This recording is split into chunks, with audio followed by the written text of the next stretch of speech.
السلام عليكم ورحمة الله وبركاته.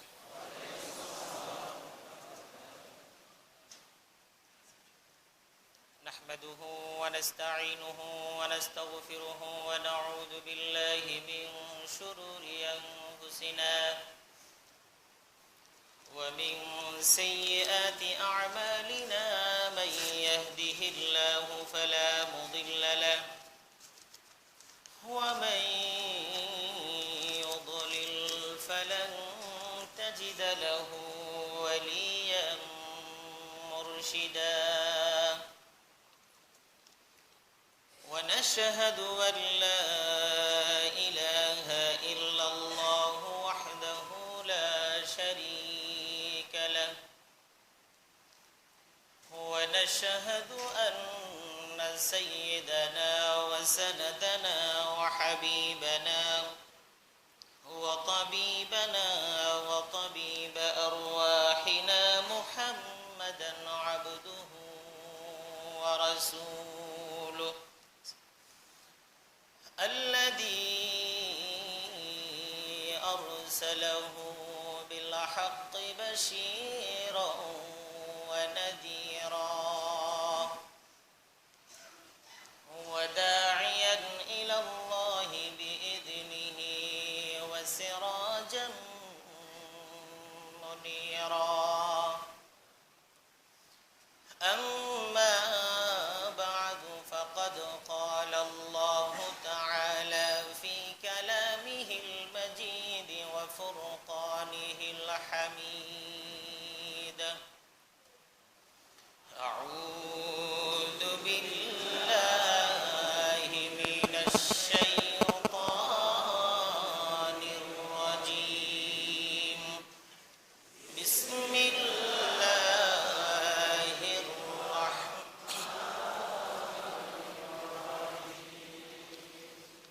ولنبلونكم بشيء من الخوف والجوع ونقص من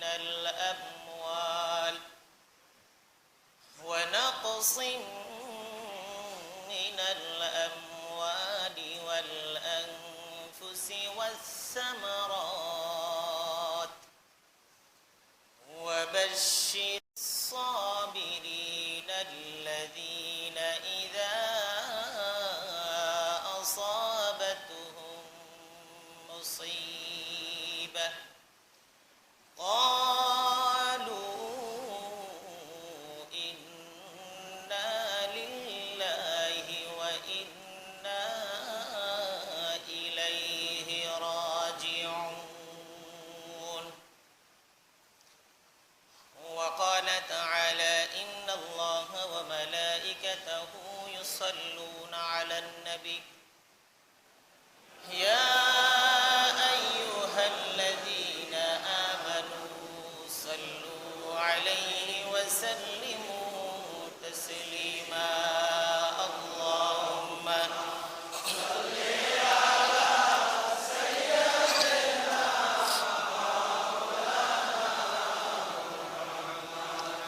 وعلى آل سيدنا مولانا محمد بلغ العلا بكماله كشف الدجى بجماله حسنت جميع خصاله صلوا عليه وآله. আলহামদুলিল্লাহ, আল্লাহ রাব্বুল আলামিনের মহান দরবারে অগণিত শুকরিয়া যে আল্লাহ রাব্বুল আলামিন মেহেরবানি করে আমাদেরকে একটি সপ্তাহ অতিবাহিত হওয়ার পর আবারও আজকে জুমার নামাজের জন্য এখানে সমবেত হওয়ার তৌফিক দান করেছেন। এই জন্য রাব্বুল আলামিনের দরবারে কালিমাতুশ শুকর আদায় করি, আলহামদুলিল্লাহ। আমি সূরা বাকারার দুটো আয়াত আপনাদের সামনে তিলাওয়াত করেছি, যা আপনাদের সকলেরই পরিচিত, কারণ বিভিন্ন সময় এই আয়াতগুলো আমরা নামাজের কেরাতে পড়ে থাকে। 2 নম্বর পারার 2 পৃষ্ঠার শেষের 2 আয়াত। এই আয়াতে কারিমে আল্লাহ রাব্বুল আলামিন বলছেন, আউযু বিল্লাহি মিনাশ শাইতানির রাজীম, ওয়ালা নাবলুওয়ান্নাকুম বিশাইইম মিনাল খাউফ। অবশ্যই আমি তোমাদেরকে পরীক্ষা করব, কয়েকটি বিষয় দিয়ে পরীক্ষা করব। 1 নম্বরে খাউফ ওয়াল জু, ক্ষুধা।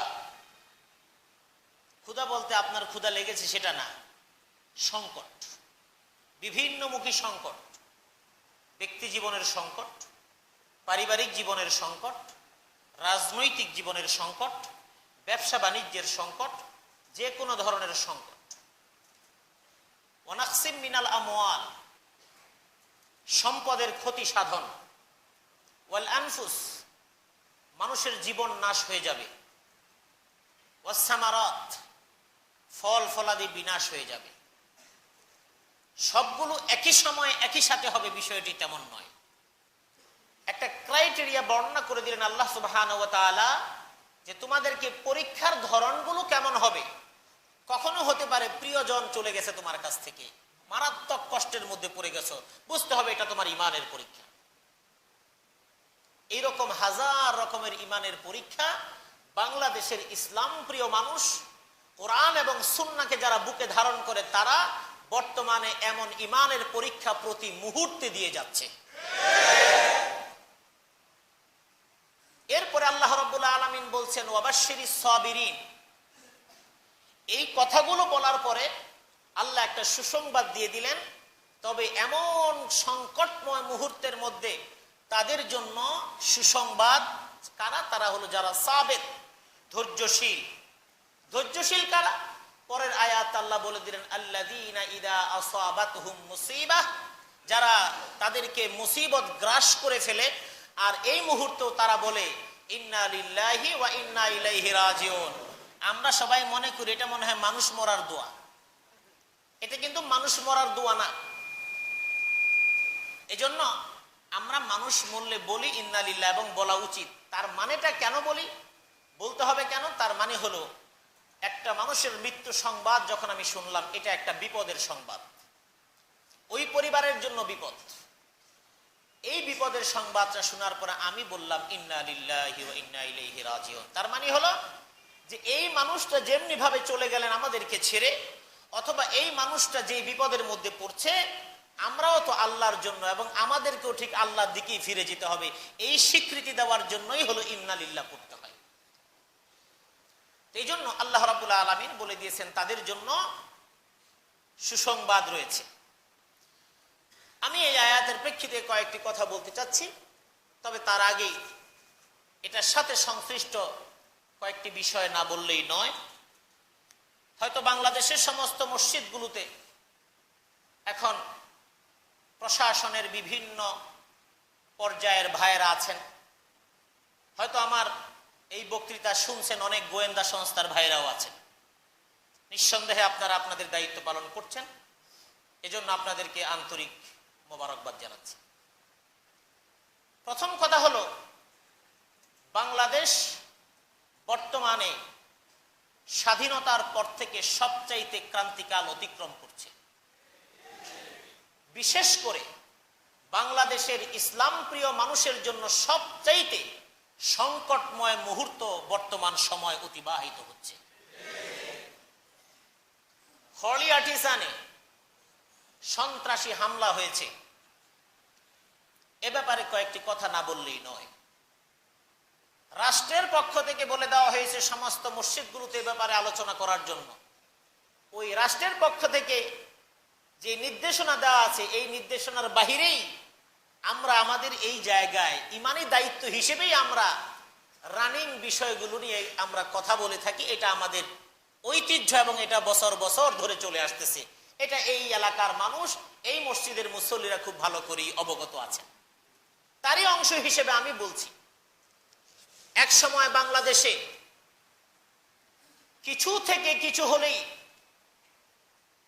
10 জন টুপি পরা দাড়িওয়ালা মানুষ একসাথে কথা বললেই তাদেরকে ধরে নিয়ে বলা হতো নাশকতার অভিযোগ করা হচ্ছে, জঙ্গি হামলার একটা ষড়যন্ত্র করা হচ্ছে, এরা সব মাদ্রাসা পড়ুয়া, এরা জঙ্গি তৎপরতায় তারা আক্রান্ত এবং তারা জড়িত।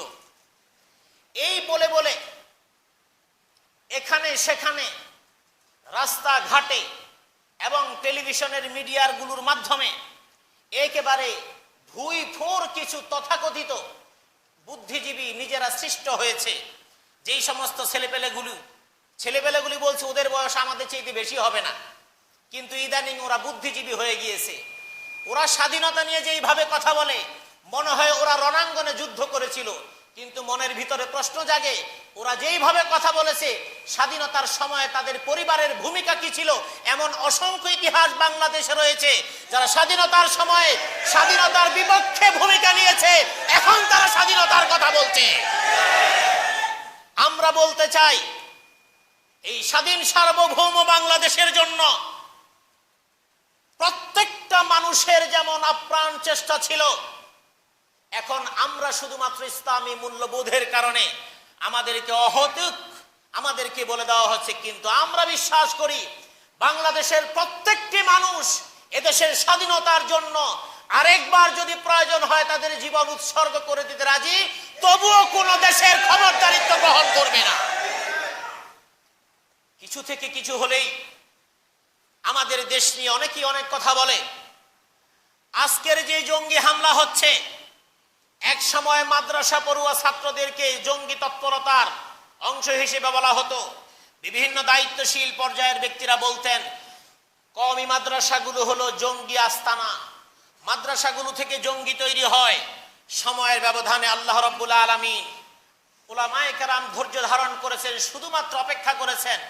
সমাজের মানুষের কাছে মাদ্রাসা শিক্ষিত মানুষগুলোকে কলঙ্কিত করেছে এক শ্রেণীর নামধারী তথাকথিত বুদ্ধিজীবীরা।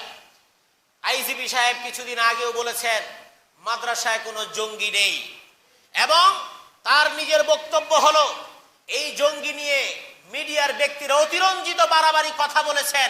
আসলে মাদ্রাসাগুলোতে জঙ্গি তৎপরতা শেখানো হয় না। আরেকটি কথা বলি, আজকে উচ্চ শিক্ষিত ছেলেরা সন্ত্রাসী হামলার সাথে জড়িত। এখন বলা হচ্ছে মগজ ধোলাই, শব্দটাই চেঞ্জ হয়ে গেছে। কথাটা এরকম, গরিবের সুন্দরী বউ হগলতের বাবি।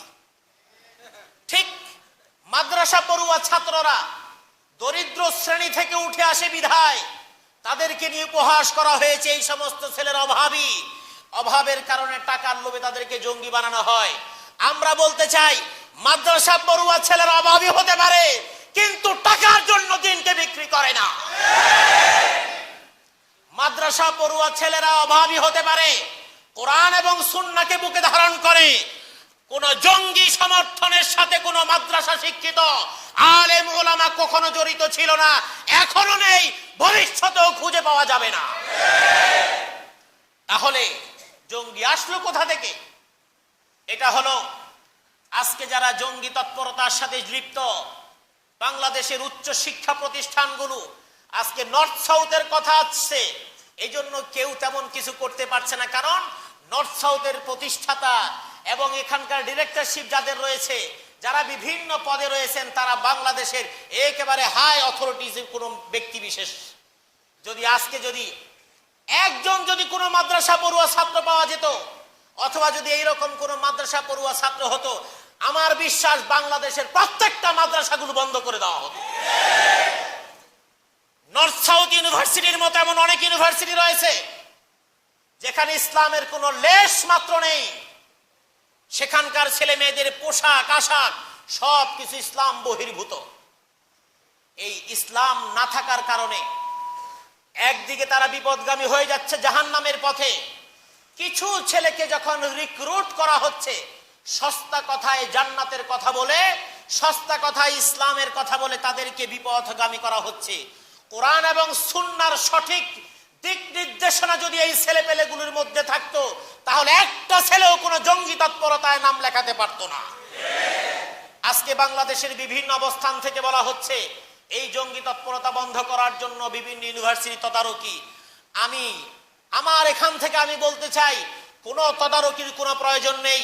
সমস্ত ইউনিভার্সিটিগুলোতে যদি করে দেওয়া হতো, এটা হবে না, কিন্তু যদি করে দেওয়া হতো যে ইউনিভার্সিটিগুলোতে এবং স্কুল লেভেল থেকে কোরআনে কারীমের কিছু আয়াতের তর্জমা সিলেবাস করে দেওয়া হতো, সিলেক্টেড কিছু আয়াত, সিলেক্টেড কিছু হাদিস, যে হাদিসগুলো জঙ্গি তৎপরতার বিরুদ্ধে কথা বলে, যে হাদিসগুলো আমার রাসূলের আদর্শের কথা বলে।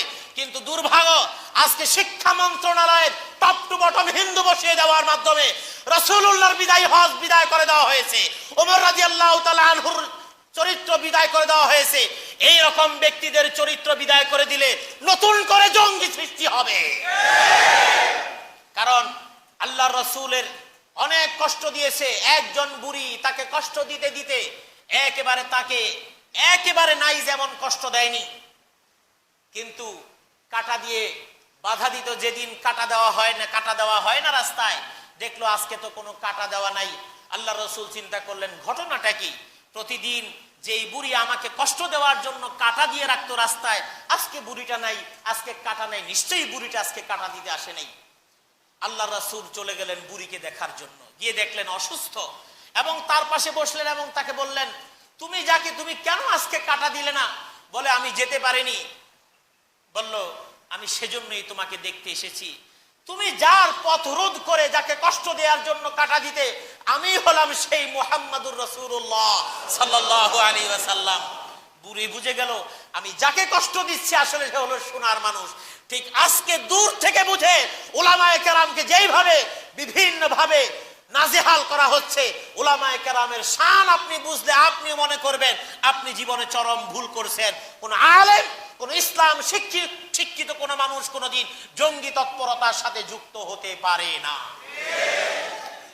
দ্বিতীয় পর্যায়ে বলতে চাই, জঙ্গি তৎপরতার সাথে যারা যেখানে যেভাবে যুক্ত আছে, আমরা চাই জঙ্গি তৎপরতার সাথে যুক্ত যারা আছে তাদেরকে গ্রেফতার করা হোক। গ্রেফতার করে তাদের জবানবন্দির মাধ্যমে কারা তাদেরকে অস্ত্র দিয়ে সহায়তা করছে, কারা তাদেরকে প্রশিক্ষণ দেওয়ার জন্য নিয়ে যাচ্ছে, কারা তাদেরকে এমন কাজ উদ্বুদ্ধ করছে, সঠিক তথ্যটা জাতির কাছে আপনি তুলে ধরুন। যদি সেটা করতে পারেন, বাংলাদেশ একটি সুন্দর বাংলাদেশ হবে। নতুন করে জঙ্গি তৎপরতার আর কোনো সুযোগ এবং উপাদান তৈরি হবে না। কিন্তু যদি এর শিকড়ে যদি না গিয়ে এমনি সেমনি উপরে যদি অন্য কাউকে নাজেহাল করা হয়, তাহলে জঙ্গি তৎপরতা বন্ধ হওয়ার কোনো সম্ভাবনা থাকবে না। জঙ্গিরা অধরাই থেকে যাবে, অযথা আলেম ওলামারা বিভিন্ন নামে কলঙ্কিত হয়ে সমাজে বসবাস করবে। আর যদি সেটাই হয়, তাহলে প্রত্যেক লেভেলের মানুষকে আল্লাহর কাছে জবাবদিহি করতে হবে। সিরিয়ার একটি ঘটনা, আইএসের কিছু সদস্য সীমান্তবর্তী জায়গায় তারা পাহারারত, হয়তো এটা আমার এক বন্ধু সে ফেসবুকে আপলোড করেছে, যে কারণে হয়তো অনেকে দেখে থাকতেও পারেন। সেটা হলো, কিছু জঙ্গিরা দাঁড়িয়ে আছে সীমান্তবর্তী জায়গায়, এক খ্রিস্টান দম্পতি যাচ্ছে, তারা তাদের পথ রোধ করে বলছে, তোমরা কি মুসলমান? বলছে, হ্যাঁ আমরা মুসলমান। বলছে, তাহলে একটু কোরআন পড়ো তো দেখি। ওই খ্রিস্টান দম্পতি যে স্বামী, সে চিন্তা করলো বাঁচতে হবে নতুবা মেরে ফেলবে। সে বুদ্ধি করে বাইবেলের কয়েকটা পংক্তি সে আরবি ভাষাভাষী যেহেতু সে বলে ফেললো। বলে ফেলার পরে জঙ্গি তাকে বলল, যাও, থ্যাংক ইউ।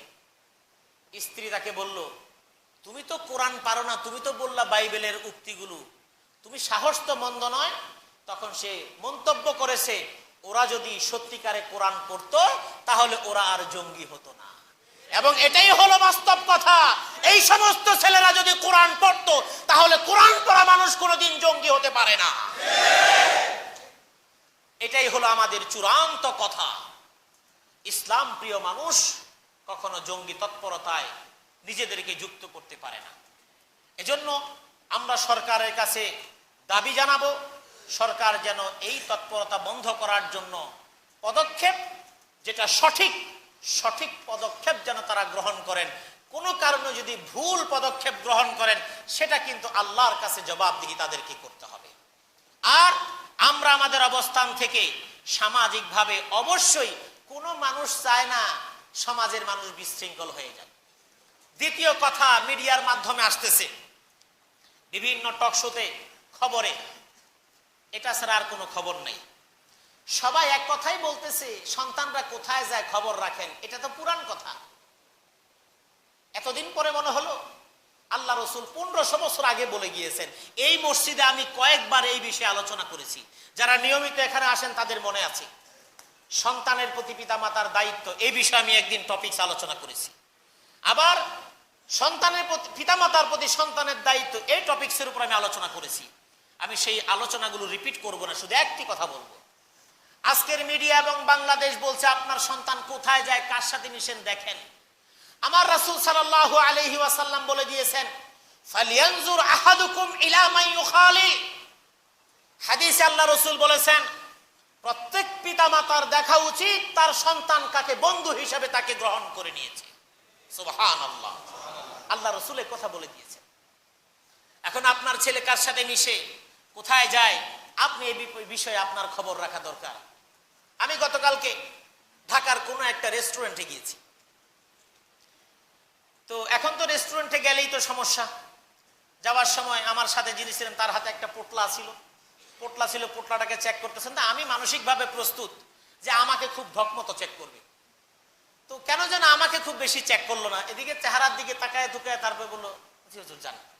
আমি মুচকি হেসে দিয়ে বললাম যে ভাই, সময় কি পাল্টে গেল নাকি? কারণ আমার সামনে উনি জিন্সের প্যান্ট পরে ওনারা চেক করলেন, আমি পাঞ্জাবি পরে চেক করলেন, জীবন বলতে আমাদেরকে চেক করতেন। হাইসা দিয়ে বললেন যে না এমনি জান হুজুর। তো ভাবলাম যে আল্লাহ হয়তো আমাদের সুদিন দিতেও পারে। সকলে বলি আমিন। যাই হোক, ভিতরে ঢোকার পরে দেখলাম সবাই তো আমাদের এই সমাজের, আমাদের ছেলে মেয়েরা, বর্ণনা দেওয়ার কোনো দরকার নেই। আমার চাইতে আপনারা ভালো বর্ণনা দিতে পারবেন এবং জানেন। পরিবেশটুকু যতক্ষণ বসেছিলাম প্রয়োজনের তাগিদে দম বন্ধ হওয়া উপক্রম, যা দৃশ্য দেখলাম আর ভাবলাম যতই স্লোগান দেওয়া হোক না কেন, এই ছেলে মেয়েগুলির কাছে যদি ইসলাম দেওয়া না হয়, এই ছেলে মেয়েগুলো বিপদগামী হতেই থাকবে, কেউ তাদেরকে রোধ করতে পারবে না। এবং যে অবস্থা টিনেজ ছেলে মেয়েগুলো, এক একটা 13-14 বছরের বেশি হবে না, মেয়েগুলো 14-15 বছরের বেশি হবে না, ছেলেগুলোর হয়তো 18-19 বছর 20 বছরের বেশি হবে না। কিন্তু নিশ্চয়ই বাবা মা অনেক আধুনিক। যদি জিজ্ঞেস করা হয় তোমার মেয়ে কোথায়, এই তো ওদের ফ্রেন্ডের সাথে একটু, বুঝে নিতে এই বয়সে একটু ঘোরাফেরা। যদি বলা হয় তোমার ছেলেকে দেখছি, এই তো এই আছে হয়তো কোথায়, এটা তো আপনার দায়িত্ব নয়, এটা আপনার দায়িত্ব না। ইসলামে কথা আপনাকে বলে দেয়নি আপনার ছেলে এবং মেয়ে কোথায় যায়, কার সাথে মিশে, এটা ইসলাম 1500 বছর আগে বলে দিয়েছে। 1500 বছর পরে এখন আপনি বুঝতেছেন মোল্লা মৌলবীরা যেই কথা বলে সেই কথা কেউ গ্রহণ করে না। যখন ঘটনা ঘটে যায় তখন হুজুরদের কথা বলে না, বলে যে এটা হওয়া দরকার। যখন গ্রামীণ ব্যাংক বাংলাদেশে, যখন বিভিন্ন এনজিও সংস্থা যখন এস্টাবলিশড হয়, হুজুরদের মতো এত বিরোধিতা কেউ করে নাই। যে সুদ চলে আসতেছে, রুট লেভেলে সুদ চলে আসতেছে, এবং আল্লামা ফজলুল হক আমিনী রাহিমাহুল্লাহ তাআলা তিনি এর বিরুদ্ধে খুব শক্ত ভূমিকা নিয়েছিলেন। আমাদের সমাজের মানুষরা তখন তাদেরকে যেভাবে বুঝিয়েছে, তারা বলছিল এটা হুজুররা অযথা বাড়াবাড়ি করে। কেন বাড়াবাড়ি করে? একটা মানুষের 20,000 টাকা দরকার গ্রামের, তার ঘরের চাল নেই, 20,000 টাকা কেউ দিবে? এরা তো 20,000 টাকা দিয়ে ঘরের চালটা উঠায় নিতেছে, এটা তো ভালো কাজ, সবাই দেখছে ভালো কাজ। কিছুদিন পরে যখন দেখা শুরু হলো, টাকা ঠিক মতো দিতে না পারলে টিনের চাল খুলে নিয়ে যায়, খালি জায়গায় রেখে তাদের চলে যায়, জেল জুলুম খাটতে হয়, গোয়াল থেকে গরু ধরে নিয়ে যায়, তখন বলে না আসলেই ঠিক না। এখন সরকার দলীয় লোকেরা এবং বিশেষ করে অর্থ মন্ত্রণালয় থেকেও অনেক ব্যক্তিরা এখন বলে, তাকে বলে সুদী মহাজন। এটা গরিবের কথা বাসি হলে কাজে লাগে, একটা প্রবাদ সমাজের মধ্যে আছে। মোল্লা মৌলবীরা তো গরিব সমাজের মানুষ, এই জন্য তাদের কথাটা বাসি হওয়ার পরে কাজে লাগে। এই মৌলবীরাই বলেছে, এই আলেম ওলামারাই বলেছে, আপনার সন্তানকে আপনি লালন পালন করবেন, কার সাথে মিশবেন?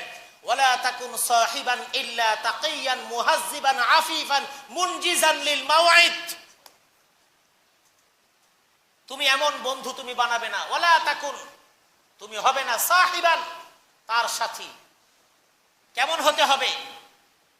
তাকিয়ান, তোমার বন্ধুটা যেন মুত্তাকি হয়, সেজন্য নামাজি হয়, সে যেন কোরআনের অনুসারী হয়, আফিফান, সে যেন উদার মনের হয়। একজনে একটা ভুল করেছে, সে ক্ষমা করে দিয়েছে। বন্ধু যদি এমন হয় কথায় কথায় মাইন্ড করে, তাইলে ওই বন্ধুত্বের ওই বন্ধু বন্ধু হওয়ার উপযুক্তই না। বন্ধু কাকে বলা হয়?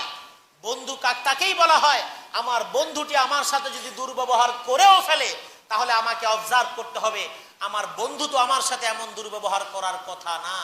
তাহলে কি ভুল করে ফেললো? এটা যাচাই বাছাই করে তারপরে প্রয়োজনে আমার বন্ধুর সাথে কন্ট্যাক্ট করতে হবে। তুমি যা বুঝেছো সেটা ঠিক, তুমি বুঝো না, তোমার বোঝাটা সঠিক না।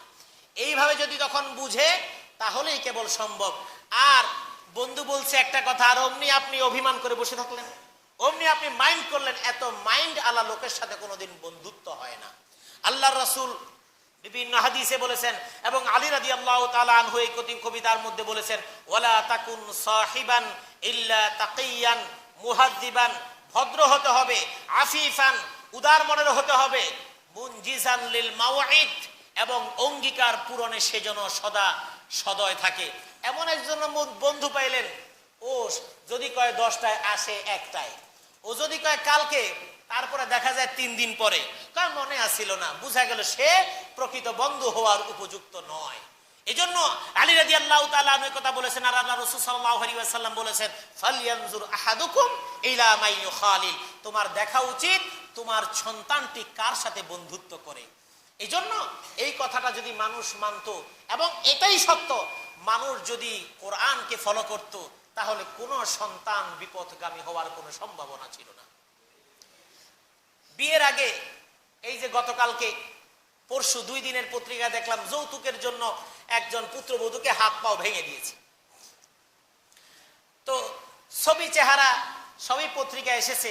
আমি পত্রিকার সংবাদ পড়ে আমি চিন্তা করলাম যে মেয়েটার যেই ছবি দিয়েছে সেই মেয়েটা তো দেখতে অসুন্দর না, তাহলে মারলো কেন? আসলে প্রেমের বিয়ে ছিল, তার যা পাওয়ার সে হয়তো আগে পেয়ে গিয়েছে, এখন তার মাল পাওয়া দরকার। বিভিন্ন জায়গায় যখন যাই চলতে ফিরতে, তখন কিছু দৃশ্য যখন দেখি, তখন বলার তো কোনো সুযোগ নাই, নিজে নিজে ভাবি যে, যেমন প্রেম করছে, বিয়ের আগে তাকে নিয়ে ঘুরতে যাওয়ার জন্য মহা ব্যস্ত, প্রতিদিনই যদি ঘুরতে পারে তাহলে আনন্দ লাগে, তুমি আমাকে কালকে একটু সময় দাও। সময় দিল, ঘুরতেছে ফিরতেছে। এটা যখন দেখি তখন আমার কাছে মনে হয় এই মেয়েটা জীবনে চরম ভুল কাজ করতেছে। কেন? আসলে বিয়ের আগেই যখন এত ঘুরতেছে, ওকে নিয়ে বিয়ের পর ওর স্বামী আর ঘুরবে না, কারণ ঘুরার কাজ শেষ, একটা কাজ তো শেষ হয়ে গেল, সুতরাং বিয়ের পরে তো ঘুরার কোনো প্রয়োজন নেই। যে কারণেই অনেক মেয়েরা যখন বলে, তুমি আমাকে আগে কত ভালোবাসতে, এখন তো ভালোবাসো না, আর এই পেশাল বাদ দাও তো, কিছু থাকলে দাও, খায় তাড়াতাড়ি অফিসে যাই, এখন সেটা পেঁচাল হয়ে গিয়েছে। অথচ বিয়ের আগে তুমি যদি কথা বলো তাহলে তা মিষ্টি লাগে, তুমি যদি গালি দাও মনে হয় যে কবিতা পড়ো, বা ডায়লগের কোনো অভাব নেই। এটা হলো আমাদের দেশের বাস্তবতা। ওই যে একদিন বললাম যে রাস্তার ধারে বিভিন্ন লেকের পারে বসে, ওই যে দেখো চাঁদ, রাতের বেলা যদি কোথাও সুযোগ থাকে ছাদের উপরে বিভিন্নভাবে, অথবা ফোনেই হোক, এখন তো ফোনে হয়, এই তুমি জানলাটা একটু খোলো তো দেখি, হ্যাঁ খুললাম, দেখো তো আকাশের চাঁদটা কত সুন্দর, হ্যাঁ অনেক সুন্দর, জানো আমার কি ইচ্ছা করে, কি ইচ্ছা করে, ওই চাঁদটাকে এনে তোমার কাছে দিয়ে দিতে, তাই তুমি আমাকে এত ভালোবাসো, হ্যাঁ এত ভালোবাসি, ওই বলে দি বুঝেই না, ওই চাঁদ আইনাও দিতে পারবো না, দিলেই বা লাভটা কি। এই হলো আমাদের অবস্থা। আজকে যদি কোরআন যদি তাদের ভিতরে থাকতো, তাহলে ওই চাঁদের কিচ্ছা আর দরজা খুলে বলতো না, তুমি চাঁদের দিকে তাকাও, বলতো চাঁদ দেখে লাভ কি, তুমি যদি আমাকে বিয়ে করতে চাও তাহলে আমার মা বাবার কাছে আসো, প্রস্তাব নিয়ে আসো, তোমার আব্বা আম্মাকে পাঠাও। এই কথা যদি বলে, কয় না কি বিয়ে শাদী এত তাড়াতাড়ি, একটু পরে, আগে আগে মানে কি, আগে মানে ইয়ে হয়ে নেই। এই কারণেই বিপথগামী হয়ে যাচ্ছে, এই কথা কেউ বলতে চায় না। কারণ এ কথা বলতে গেলেই আমাদের দেশের মিডিয়া, আমাদের দেশের সাংবাদিকতা সবচাইতে চরম ইসলাম বিদ্বেষী, এবং আজকের পরিস্থিতির জন্য হলুদ সাংবাদিকতা সবচাইতে দায়ী। তাদের কারণেই সরকার যেমন মাঝে মাঝে বেকায়দায় পড়ে, সাধারণ মানুষ বেকায়দায় পড়ে, ইসলাম প্রিয় মানুষ তো বেকায়দায় পড়েই আছে। এজন্য জঙ্গি তৎপরতার সাথে ইসলামের কোনো দূরতম কোনো সম্পর্ক নেই। রাসূল আকরাম সাল্লাল্লাহু আলাইহি ওয়াসাল্লামের একটা দীর্ঘ হাদিস আমি এই মাত্র এখানে কোট করে আনতে চেয়েছিলাম, কিন্তু চিন্তা করলাম অনেক লম্বা হাদিস, আপনারা জানেন সেটা। আল্লাহ রসুলের সেজদায় যখন গিয়েছেন তখন মাথার উপরে কিন্তু উটের ভুঁড়ি দেওয়া হয়েছিল, এবং এটা কিন্তু সহি হাদিস, লম্বা হাদিস। আল্লাহ রসুল নামাজ পড়ছেন, আবু জাহাল, উতবা, আরো অনেকেই, তার মধ্যে উকবা ইবনে মুঈত সেখানে ছিল। এইরকম তারা হাসাহাসি করতেছিল, এই উটের ভুঁড়িগুলো কে মুহাম্মদের মাথায় দিয়ে আসতে পারবে? উকবা ইবনে আবি মুঈত সেই তখন রাজি হলো, সে নিয়ে রাসূলুল্লাহর মাথার উপরে দিয়ে আসলো সেজদারত অবস্থায়। কেউ উঠাতে যেতে পারছে না, সাহাবায়ে কেরাম দেখছেন কিন্তু পারছেন না। খবর দেওয়া হলো ফাতিমা রাদিয়াল্লাহু তাআলা আনহাকে, তিনি ছোট, তিনি আসলেন এবং তিনি এসে আল্লাহ রসুলের মাথা মোবারকের উপর থেকে উটের নারী ভুরুগুলোকে সরিয়ে দিলেন। আল্লাহ রসুল মাথা তুললেন, আল্লাহ রসুল আল্লাহ পাকের কাছে বদদুয়া করলেন। এবং ইতিহাস সাক্ষী, যাদের নাম ধরে ধরে আল্লাহ রসুল বদদুয়া করেছেন তারা প্রত্যেকেই বদরের যুদ্ধে বদরের কূপের মধ্যে পড়ে গিয়েছে, এবং তারা সেখানে একেবারে লাঞ্ছিত অপদস্থ অবস্থায় সেখানে নিহত হয়েছে। এই জন্য ইসলামকে ঘায়েল করার আগে চিন্তা করে নিতে হবে, আমি যেই কথাটা বলছি এটা কি আসলেই ইসলামের সাথে সংশ্লিষ্ট কিনা। যারা সমাজে সন্ত্রাস সৃষ্টি করে তারা কোনোদিন, সাংবাদিকরা একটা কথা বলে, এরা সবে আল্লাহু আকবার বলেছে, এরা সবে আল্লাহু আকবার বলেছে। আল্লাহু আকবার বলেছে তাতে কি হয়েছে? আল্লাহু আকবারের এত দাম আপনি দেন, ওই জায়গায় কেন দিচ্ছেন? আপনি তাদেরকে ইন্টেনশনালি তাদেরকে আপনি মনে করাচ্ছেন যে এরা কোনো ইসলামিক কোনো দল না, তারা কোনো ইসলামিক দল না। আমার তো মনে হয় এই জাতীয় অপকর্মের পিছনে এমন কোন গোষ্ঠীর হাত আছে যারা বাংলাদেশের ইসলামের যে অগ্রযাত্রা, এই অগ্রযাত্রা যেন থেমে যায়, এই বন্ধ করে দেওয়ার জন্য একটা গোষ্ঠীকে এই রকম কার্যক্রম করার জন্য ব্যবহার করছে। নতুবা ইসলাম প্রিয় মানুষ কোনোদিন কোনো মানুষকে হত্যা করতে পারে না। এটা হলো আমাদের চূড়ান্ত বক্তব্য এখান থেকে। সুতরাং আমাদের সমাজের প্রত্যেকটি মানুষ জঙ্গিবাদের বিরুদ্ধে, সন্ত্রাসের বিরুদ্ধে। দ্বিতীয় পর্যায়ের কথা, মাদ্রাসাগুলোর জঙ্গির ঘাঁটি বলা হতো, এখন বলা হয় না আলহামদুলিল্লাহ। আমি একটা সমীক্ষা দিই, দেখেন বাংলাদেশের মাদ্রাসাগুলোতে কিন্তু কোথাও পাবেন না দাবি দেওয়ার কারণে মাদ্রাসার মুহতামিম কিংবা প্রিন্সিপালকে ঘরের মধ্যে আটকে রেখেছে, নাই।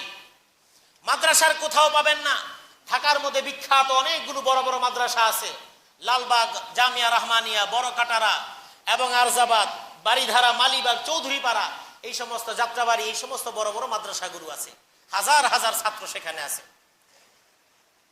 ফরিদাবাদ মাদ্রাসায় শুধুমাত্র দাওরা হাদিসে 1200-1300 ছাত্র একটা জামাতে, এখন বহু ছাত্র।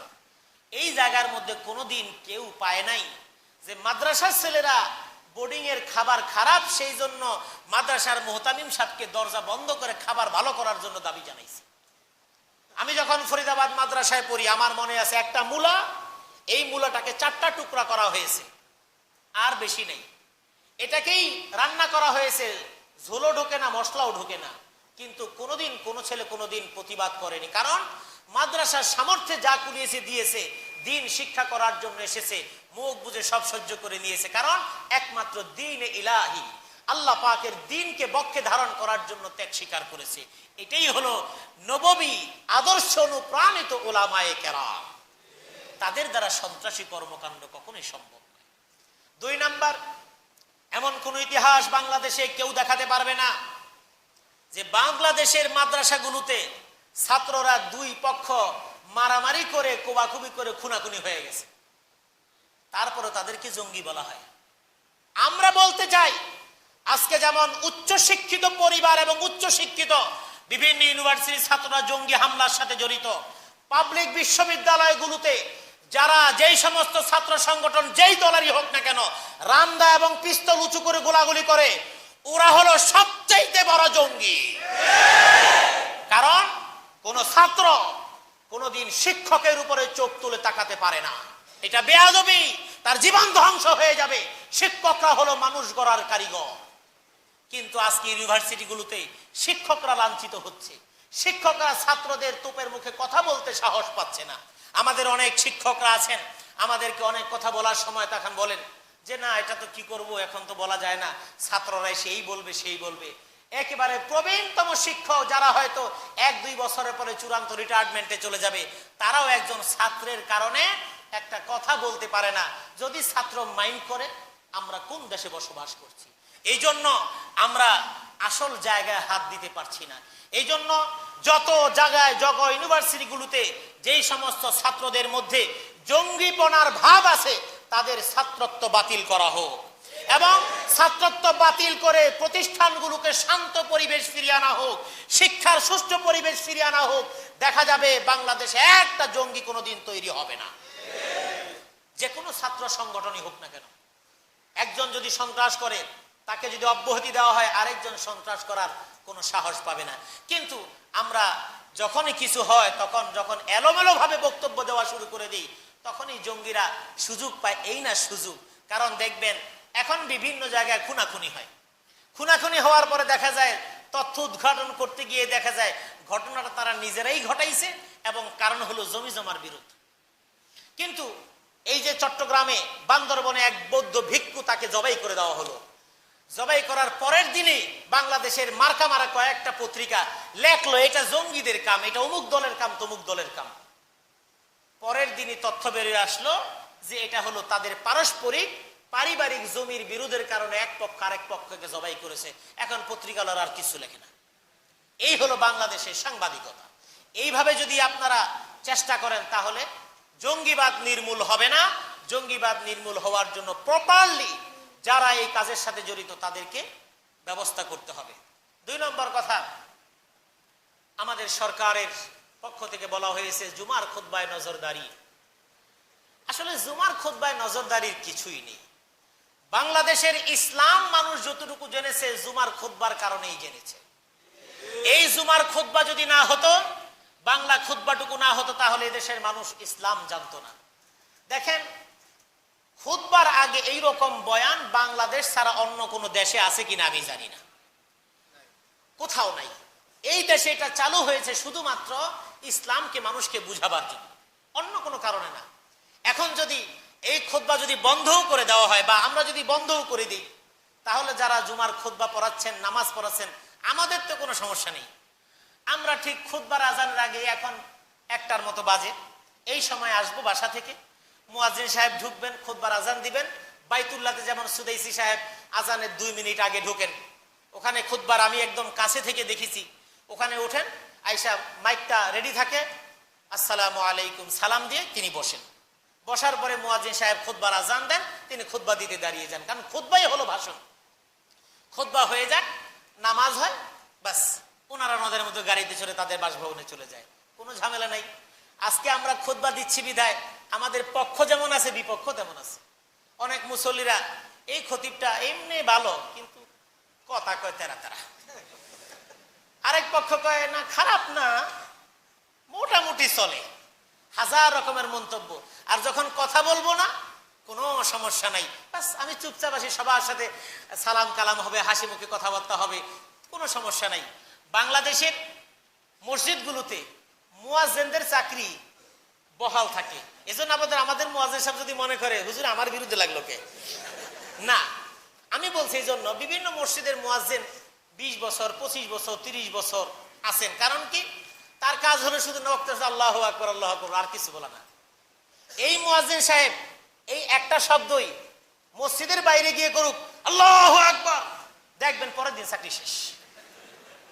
তাহলে আজানের আল্লাহু আকবার এই একই শব্দ, ওই জায়গার একই শব্দ, কিন্তু মুয়াজ্জিন সাহেব এখানে আল্লাহ আর কিছু কথা বললে জন্য মুয়াজ্জিনদের চাকরি যায় না। কিন্তু ইমাম 32 বছরে 35 জন চেঞ্জ হয়েছে। কারণ কি, ইমাম সাহেব কথা বলেন, অমুকের ভাল লাগে, অমুকের ভাল লাগে না, এটা পাল্লা। এখন যদি খুতবা যদি না থাকে, তাহলে তো আমাদের একদম নিষ্পাপ হয়ে যাবে, কোনো দোষ হবে না। কিন্তু না, এটা আমার মনে হয় সরকারের আবারও ভেবে দেখা দরকার যে জুমার মসজিদের খুতবা বরং এটা বলা দরকার, বা এভাবে আসা উচিত যে জুমার মসজিদ থেকে মুসল্লিদেরকে ইসলামের সঠিক তথ্যগুলো, কোরআনের সঠিক তথ্যগুলো দেওয়া দরকার, যাতে করে সঠিক তথ্য তারা বুঝে, তারা যাতে করে ইসলামকে প্রতিপালন করতে পারে। এটা হওয়া উচিত এবং আমরা মনে করি এটাই সরকার করবে এবং এটা করা উচিত। আর যদি ফাউন্ডেশন থেকে যদি খুতবা সাপ্লাই করা হয় তাহলে মনে করেন ওই জায়গায় আমাদের কোনো সমস্যা নেই। কারণ আমি কালকে রাত্রে থেকে কিতাব মোতালা করা শুরু করেছি। কালকে রাত্রে থেকে বিভিন্ন দেশে, বিশেষ করে একটা আরবি কিতাব যেটা জঙ্গিবাদের উপরে লেখা হয়েছে, এই 1 সেপ্টেম্বর 9/11 হামলার পরে এই বিশাল বড় ভলিউমে সৌদি আরব থেকে এনেছি আমি সেই জঙ্গিবাদের উপর সেই কিতাবটা আমি যেই যেই জায়গাগুলো দরকার সেগুলো আমি দেখার চেষ্টা করেছি। মসজিদে নববীর যে ইমামরা আছেন তারা যে খুতবা দেন সেই খুতবার যে কিতাব সেগুলো দেখার চেষ্টা করেছি। এই সংক্রান্ত হাদিসগুলো দেখার চেষ্টা করেছি। আমার এত কষ্ট করা লাগবে না, জুমার দিন আসবো, আসার পর দেখবো ফাউন্ডেশন থেকে একটা খুতবা আছে, ওইটা এসে এখানে দেখে আপনাদেরকে বলে শুনাই দিব, শেষ। তবে এটাও ঠিক, ওটা যদি হয় আজকে যেমন 11:30টায় 10টায় 10:30টায় মুসল্লি এখানে ভরে থাকে, তখন এখানে হয়তো 3 কাতার মুসল্লি নিয়ে শুরু করে 6 কাতার নিয়ে সালাম ফিরিয়ে বাড়ি যেতে হবে। এর কারণ যখন কোনো কিছু খোরাক মানুষ পাবে না, যদি এটাই হয় তাহলে আমি মনে করব বাংলাদেশের মসজিদগুলো তখন মরে যাওয়ার সম্ভাবনা আছে। এদেশের মানুষ যদি সেটাকে মেনে নেয় তাহলে আমাদের মেনে নিতে কোনো অসুবিধা নেই। কারণ এদেশের মানুষ মুসলমান। কি মুসলমান আপনি হলেন যেখানে আপনি কোরআন এবং সুন্নাহর কথাটা সঠিকভাবে আপনি শুনতে পারবেন না? এজন্য আমরা চাই কোরআন সুন্নাহর কথা সঠিকভাবে প্রচার হবে, তবে কোনো জঙ্গিবাদের সাথে কোনো আপোষ আমাদের থাকবে না। এরপরে 3 নাম্বার যেই বিষয়, চটকদার বিষয়, পিস টিভি বন্ধ হয়ে গিয়েছে। ভারতের পক্ষ থেকে বলা হলো খতিয়ে দেখা হবে। গতকাল এবং আগের দিনের পত্রিকাগুলো জাকির নায়েক সম্পর্কে, পিস টিভি সম্পর্কে যখন তথ্য দিয়েছে তখন প্রথম পেজে রিপোর্ট করেছে ডেইলি স্টার, কালের কণ্ঠ, বিভিন্ন পত্রিকা। যখন ভারতের গোয়েন্দা সংস্থা বলল যে তার ব্যাপারে কোনো বক্তৃতায় কোনো কিছু খুঁজে পাওয়া যায় নাই, এই তথ্যটা যখন পত্রিকার ভিতরের পেজে ছোট্ট করে দিছে, ওইটা দূরবীন দিয়ে খোঁজা লাগে। এটা কিন্তু আর দেয় না যে তার বিরুদ্ধে খোঁজা পাওয়া যায়। আমাদের দেশের সরকার যাক ঠিক আছে বন্ধ করে দিয়েছে, কিন্তু আমাদের একটা দাবি সেই সাথে ছিল, যদি তার বক্তব্যের মধ্যে জঙ্গিবাদের কোনো মদত পাওয়া যায় সে ব্যাপারে সরকার যা পদক্ষেপ নেয় আমরা তাদের সাথে আছি, এতে কোনো সন্দেহ নাই। আমরা সরকারের সাথে আছি, তাদেরকে সমর্থন দিব, একবার নয় 1000 বার সমর্থন দিব। কিন্তু সেই সাথে সরকারের কাছে একটা আবেদন ছোট্ট আগে থেকেও ছিল, মোল্লা মৌলবীরা দিয়ে আসতেছিল, মেহেরবানি করে স্টার জলসাটা একটু বন্ধ করে।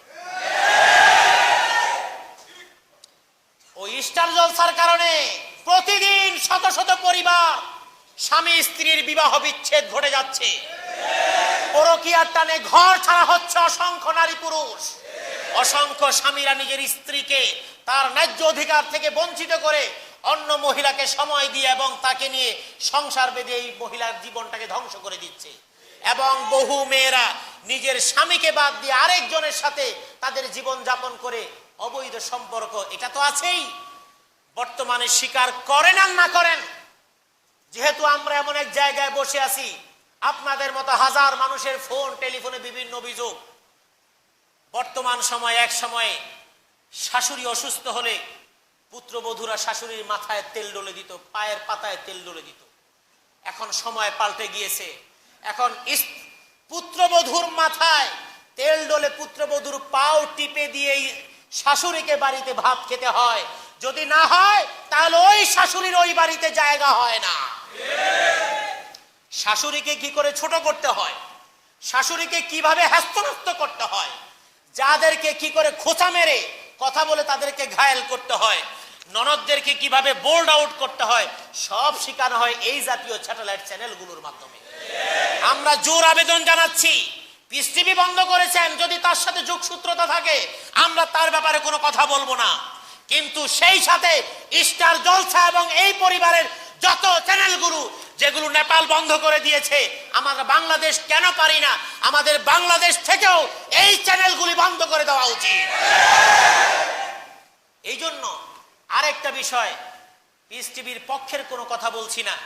আমাদের দেশের মানুষ, এক শ্রেণীর মানুষ খুবই খুশি, এক শ্রেণীর মানুষ তারা পীরবাদীতে বিশ্বাসী, কারণ পিস টিভির বক্তব্যের কারণে পীর ব্যবসায় মন্দার ভাব চলছিল, যে কারণে পীরবাদীরা মহা খুশি। পিস টিভির কারণে এক শ্রেণীর আলেম ওলামারা এই মসজিদের মেহরাবে বসে ওই সমস্ত গল্প কাহিনী দিয়ে মানুষদেরকে ভুলিয়ে রাখতো। কোনো দলিল নাই, আদিল্লা নাই। পাগড়ি পেছায় নামাজ পড়লে 70 গুণ বেশি সওয়াব। দলিল কই? কয় আমার পীর সাহেব হুজুর কইছে। এই কথা দিয়ে চলতো। এই পিস টিভির প্রচারণার কারণে এখন সমাজের মানুষ সচেতন হয়ে জিজ্ঞেস করে, হুজুর এটা কোন হাদিসে আছে? তখন হুজুর কয়, আরে মিয়া হাদিস হাদিস করেন ঘোরার দিন, আমাকে হুজুররা কি কম জানে নাকি? মানতে থাকেন। বাপ মা মরে গেলে আমরা জীবনভর জানি বাপ মা মরছে, সমস্যা নাই, আসেন আমার কাছে, আমার কাছে আসেন, আমি সব দোয়া করে দেব। আপনার বাবার কোন জায়গায় পাঠাই দেবো কয়ে যান, কোন জান্নাতে পাঠাই দেবো, জান্নাতের কোন কোনায় রাখতে হবে বলে যান, আমি পাঠাই দেব। ছেলে মেয়ে কোরআন পড়ে না, নামাজ পড়ে না, দোয়াও করে না।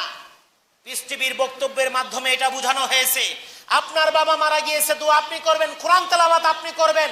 এই কারণে এক শ্রেণীর মানুষের ব্যবসা বন্ধ হয়ে গিয়েছে। ওই সমস্ত ধান্দাবাজদের এখন খুশির দিন। তবে যাই হোক না কেন, আমরা কারো পক্ষে নয়। যে কোনো ব্যক্তি যদি কোনো জঙ্গি তৎপরতার সাথে যুক্ত থাকে, তার বক্তব্যের সাথে যদি সামান্য যোগসাজশ থাকে, তার ব্যাপারে আপনারা ব্যবস্থা নিন, আপনাদের সাথে আমরাও কাজ করব। তবে অবশ্যই দেশ, জাতি, স্বাধীনতা, সার্বভৌমত্ব লঙ্ঘিত হয় এমন কোন কার্যক্রম যদি কেউ করে, আমরা বাংলাদেশের সাধারণ ইসলাম প্রিয় মানুষ স্বাধীনতার প্রশ্নে কারো সাথে কোনো আপোষ আমরা করতে রাজি নই। আল্লাহ পাক রব্বুল আলামিন আমাদের সকলকে তৌফিক দান করুন, আমিন। ওয়া আখিরু দাওয়ানা আলহামদুলিল্লাহি রাব্বিল আলামিন।